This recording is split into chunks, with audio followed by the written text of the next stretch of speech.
Today I'm doing a speed build of this little cute desert house I built. It's a, I'm pretty sure it's a tiny home. It's a tiny home, yeah, not a micro home or a small home. It uses exactly 64 tiles. At first I only used 62, and then with the adjustments I made to the porches, and eventually I add a fireplace, which bumps it up to exactly 64. However, you could always expand this house with a second story or a basement and turn it into a small home instead, or just completely ignore the tiny home. You could completely ignore the tiny home restrictions. This house, I decided to use only base games, the Strangerville game pack, and the Tiny Living stuff pack, because I felt like all three of those packs really went well together. As you can see, it took me a little while to get settled on the roof and the roofing and the wallpaper and stuff, but I eventually do decide to keep with this siding and with this foundation. I really like them.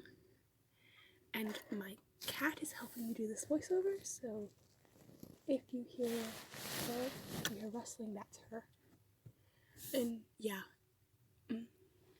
I used this space game door in the back because Strangerville doesn't really have any smaller doors that work well. Just moving my cat from my microphone. Anyway, and as you can see, for now I chose to use this hardwood flooring, but I don't end up using that. Towards the very end I do switch that to a terracotta tiling that I think suits the house much better. The plan I had in mind with this house is that it was going to be a sort of conspiracy theorist's house, but not like a full-on doomsday prepper conspiracy theorist.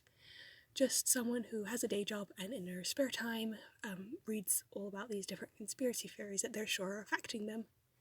So that's just kind of what I went for in this house. As you can see now, this is me adjusting the tiling and the stairs, and I really like these stairs in particular. I don't feel like I get enough of a chance to use them because I don't typically build desert houses. But yeah, right now you can see me here just fixing columns in the roof. I'm not too great at adding columns, so they look a little rough, but I think I get them figured out in the end. And yeah, I tried to switch up the foundation here, but it just wasn't working. I like this foundation anyway. So yeah, this is it took me a little while in a second to be able to see me go inside, and it took me a while to figure out how to do this kitchen. At first I tried to do it along the back wall and then closer to the back door, and then I eventually settled on I actually sectioned off this front little area into two pieces, one for the kitchen and one for a little study dining area, or one for like a little study living area and one for the kitchen dining area. You can see me trying to do an island here, but the space just was not big enough. And 1 second, I have to free my cat from wherever she's gotten stuck. Okay, I'm back. I love my cat, but yeah, she's a cat. And I did decide that this would be a house for a single sim. At first, I feel like you could possibly add 2 sims, depending on if because this is technically double bed, but I did end up filling one half of the bed with clutter, so if you want to use this house to play with 2 sims, you're going to have to go in and delete like a laundry basket. And you're also going to have to be careful because the sims need to scoot, and my cat's doing stuff again.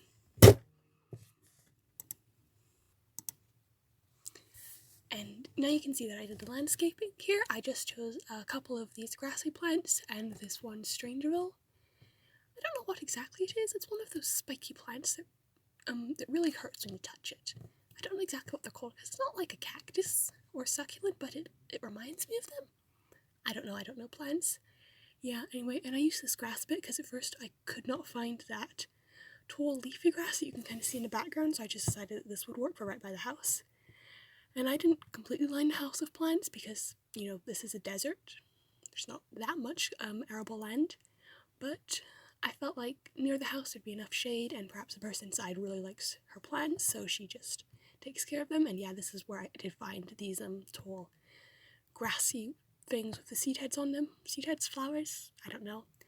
And as you can see here, I'm just adding some in the corner, and I do add a pond up in the front of the house because I think that looks so cute, or it's a fountain technically, but you know, it's a pond. I also add these palm trees just to kind of balance out the look of the house, so it's not just so it's not just shrubs. There's actually some trees, and it blends in better with the background. And yeah, this is me adding the little fountain. I added the hexagon shape at first, and then added those little bumpy out things. Then covered it with these rocks. I sized up some of the rocks, and I made them pink because I felt like kind of went with the warm colours I'm using for this house. Lined it with some plants, especially, yeah, I decided I like that one, but it didn't quite fit with the desert, so I went back to these spiky plants. And yeah, more of the spiky plants. Some train paint. It took me a while to do the train paint, because train paint makes houses look really lovely, but it takes forever to do it well. And you can just see me here working on the outside of the house. I end up, because it's a tiny home, there's not too much space on the inside, so I end up adding 2 little seating areas. One in the little back porch of a grill, and one like in the back garden area. Although I think I lost the footage of me adding the second little seating area, so you'll have to wait for the end to see the screenshots of that. But yeah, this is me going back to figuring out how to do the kitchen. I still don't know how I was going to do it at this point. So I took a break to do the outside lighting, because when you add the outside lighting at night, it just makes it look like real, like, because you know how many houses do you know which don't have an outside light?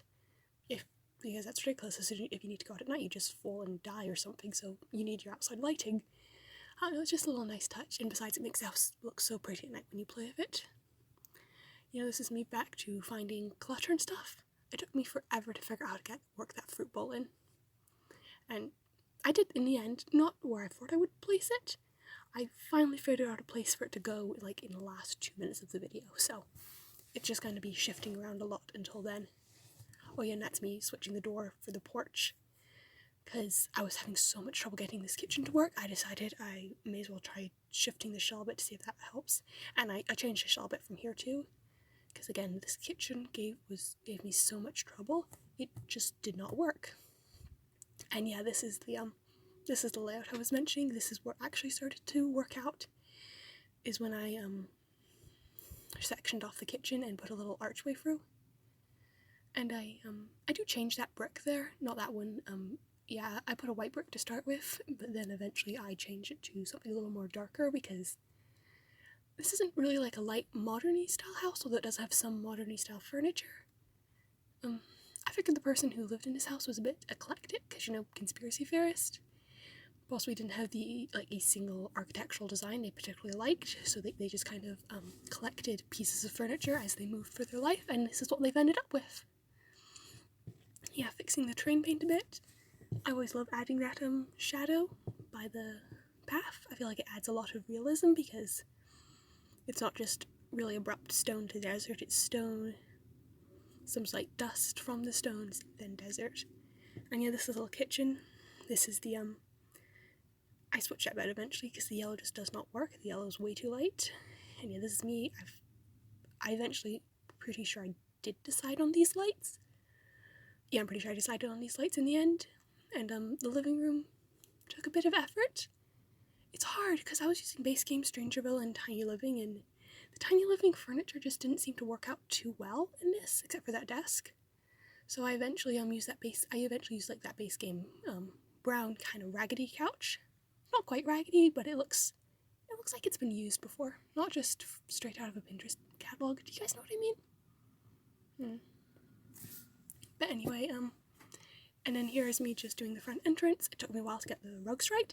Rugs in The Sims 4 are just so hard. I tend to use custom content rugs most of the time, honestly, but for this build, I decided to just go for these base game, Strangerville, and Tiny Living packs.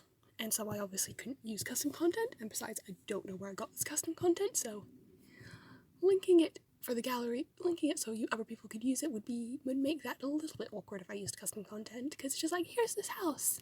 Half the furniture's missing. I don't know where I found half the furniture to start with. But here's half the house anyway. That just seems weird. And yeah. Anyway, this is me back to cluttering up the kitchen. I love cluttering up the kitchen.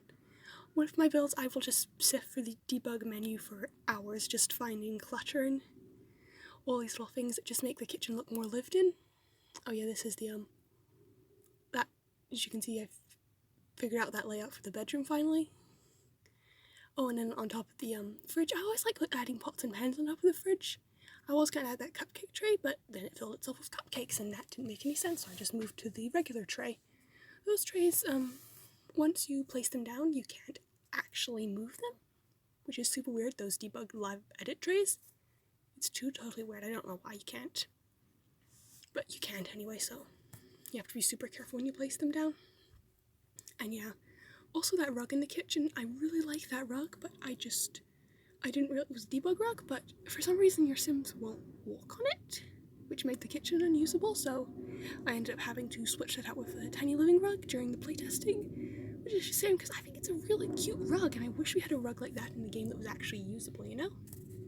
Anyway, back to the little living area. You can see I added that fireplace. I don't know if I showed that on screen, did I? I also added a chimney behind it in the end for some extra added detail because that wall looked a little bit plain without the window there. And oh yeah, don't worry, I do end up switching that the paper fire hazard covering the walls back there. I switch it to a brick. But at the same time I switched to kitchen bricks actually, which is a shame because I really like that paper. I just could not figure out a way to use it in a build. And that's me looking for more clutter to add. I eventually just decided on this plant. Honestly, kind of think I should have gone with the jukebox instead, but I figure the person who lives here does like plants, which is why she's got all those nice little greenery around her house when the rest of Oasis Springs is pretty desert-like. But you know, back to adjusting the clutter using that Strangerville card, because I figure perhaps her day job is that she works in some research facility, so she's quite smart. She's just into these conspiracy theories. Or possibly if she works in a research, possibly if she works in some sort of top secret research facility, perhaps to her they aren't conspiracy theories. They're just stuff that hasn't been announced to the general Sims public. Who knows? That's the fun of this. You have to kind of decide, once you actually play the game, what you want the Sim to be like. But anyway, yeah, this is the entryway. I had that little mirror. I would have liked to use the movie hangout mirror, that little flower one, but you know, wasn't dealing with that pack, so couldn't use it. And you see, yeah, now you can see here that I've switched the tiles. I switched the hardwood all to that tile. And yeah, this is the build. This is me playtesting it a bit. That's me discovering you can't use that rug, which I still think you should be able to. See, I switched out with the tiny living one, and I think it looks cute. And her building a sandwich, and in a second I have to get rid of the welcome wagon. Just playtesting it. The computer didn't work at first, so I had to make her sit down and then use the computer. I don't know, sometimes you have to do that in these builds. When you put some stuff near the computer, you don't want to have the beds usable. I don't know why, sometimes you have to make them sit down before they will use the computer. Just a weird Sims routing quirk, I guess. But yeah, all the major pieces of the house are furnished. And here are the screenshots. You can see a couple things like that chimney and the backyard patio area that I lost the footage for. Yeah, kitchen, nice and cluttered. She's got a little coffee maker and some plans that she's working on in the front. Her little living room with those with the Strangerville military type posters, UFOs. She totally believes in UFOs. And I think I was hovering over that mirror, which is why it's highlighted. It won't be like in the game, don't worry. Little cute bathroom. Oh, and can I just say I love that mirror? As you can see, it's got tiny post-it notes on it, which I think is amazing for this build. I've never noticed that swatch before though. But yeah, this little backyard patio area. And this is the major overview of the house. So anyway, thank you for watching. One final screenshot. And I hope you enjoy the house. You can find it on the gallery. My username is KnittingFan. And it should be listed as a tiny desert house. Bonus points if you get the reference in the description. Thank you!